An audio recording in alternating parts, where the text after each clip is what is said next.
देखो इसकी पहचान बताइए। जिन हिंदी वाक्य के अंत में चुका था, चुकी थी, चुके थे, ली थी, दी थी, लिया था, दिया था, ये इसकी पहचान है। हिंदी के सेंटेंस में अगर ये शब्द आएंगे लास्ट में तो हम पहचान जाएंगे पास्ट परफेक्ट टेंस है।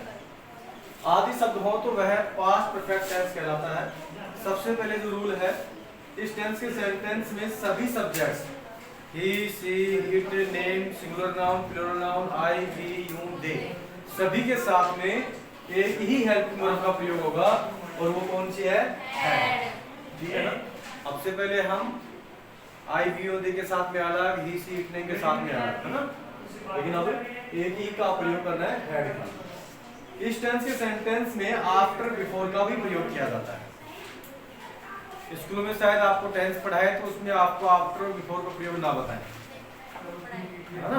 हाँ, नहीं बताते हैं क्योंकि ये मामला कुछ थोड़ा सा अलग है और यही सबसे ज्यादा इंपॉर्टेंट है। क्योंकि करेक्ट फ्रॉम द वर्ब में ध्यान दीजिएगा, ये आपके एग्जाम में नहीं पूछा जाएगा। आ रही ना समझ में। अब आप कहोगे सर जी एग्जाम में नहीं पूछा जाएगा तो पढ़ाई क्यों रहे, है ना। आपके ग्रामर में टॉपिक है टेंस, हालांकि टेंस आता नहीं है। क्या आता है? Filling the blanks with correct from the verb, यही आता ना। और करेक्ट फ्रॉम द वर्ब को भरने के लिए हमें किसको ध्यान रखना है? जो हमने सारणी बनवाई थी वही ध्यान रखना है ना। लेकिन ये चीजें इसलिए पढ़ाई जा रही है और आपकी पासबुक में भी है। ऐसे नहीं कि टेंस हमें पढ़ा रहे हैं, पासबुक में भी है। इसलिए पढ़ा रहे हैं कि आने वाले जो ग्रामर्स के टॉपिक है वो सारे इसी के ऊपर आधारित है।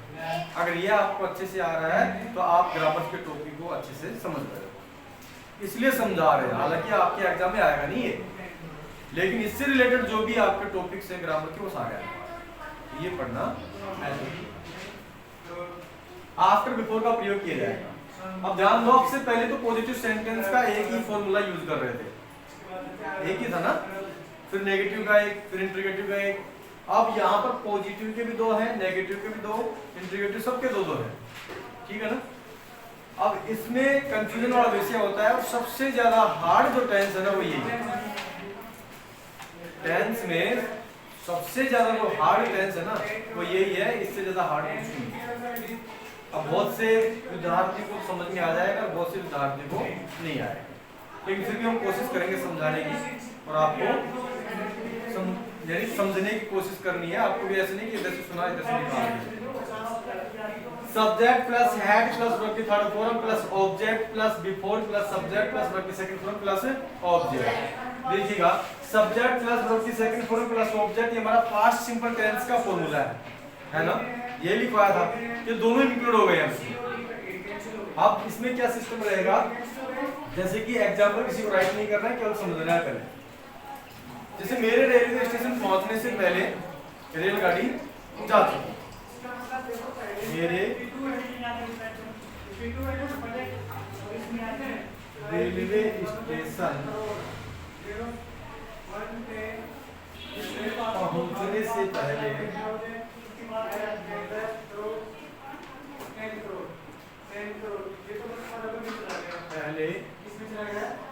रेलगाड़ी जा चुकी थी। ठीक है। अब आपको ध्यान रखना है जो कार्य पहले हो रहा है ना उस सेंटेंस को पहले बनाना है। जो कार्य पहले हो रहा है उस सेंटेंस को पहले बनाना है। अब इसमें कहा है कि मेरे रेलवे स्टेशन पहुंचने से पहले क्या काम हो गया था? जो काम पहले हो रहा है ना उस सेंटेंस को पहले बनाना है। कहने का मतलब रेलगाड़ी जा चुकी थी, सेंटेंस को पहले बनाना है। और सेंटेंस को पहले बनाएंगे तो बिफोर का मतलब क्या होता है कि पहले होता ना, तो यहाँ पे हमें सब्जेक्ट लिखना है। सब्जेक्ट क्या है इसमें? रेलगाड़ी, है ना। क्या है? रेलगाड़ी। तो इसको हम द आर्टिकल के साथ में इंक्लूड कर देंगे। द TRAIN, ट्रेन रेलगाड़ी होती है ना, द ट्रेन। उसके बाद बोल रहा है कि सब्जेक्ट क्या हो, हेल्पिंग वर्ब किसका प्रयोग करना है? हैड का। यहाँ पे हैड का प्रयोग कर दिया। सब्जेक्ट हैड, उसके बाद में वर्ब की थर्ड फॉर्म। वर्ब क्या है इसमें?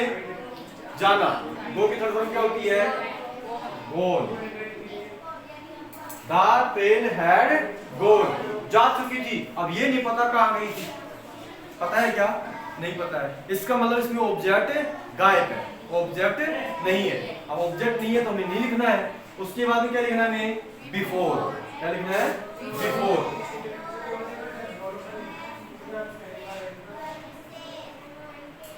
ठीक है, बिफोर हो गया।